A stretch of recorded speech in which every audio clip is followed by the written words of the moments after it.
আসসালামু আলাইকুম এভরিওয়ান, সবাই কেমন আছেন? আশা করছি ভালোই আছেন। আলহামদুলিল্লাহ, আমিও আল্লাহর অশেষ রহমতে ভালো আছি। সকল মুসলমান ভাই বোনদেরকে উদ্দেশ্য করে বলছি, এখন হিন্দুদের পূজা উৎসব অনুষ্ঠিত হচ্ছে, আর বাজারে খুব বেশি পরিমাণে সস্তায় খাসির মাথা পাওয়া যাবে। ভুল করে হলেও কোনো মুসলমান ভাই বোন অন্তত 7 দিন বাজার থেকে খাসির মাথা কিনে খাবেন না, কারণ এগুলি হিন্দুদের পূজায় বলি দেওয়া হয়, আমাদের আল্লাহ নামে জবাই করা হয় না।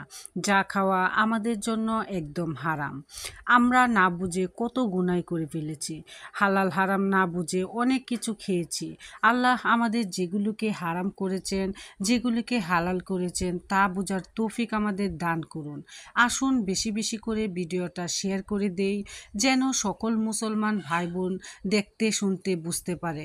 আল্লাহ আমাদের সবাইকে হালাল হারাম বোঝার তৌফিক দান করুন। আমিন। আসসালামু আলাইকুম রহমতুল্লাহি ওয়া বারাকাতুহু।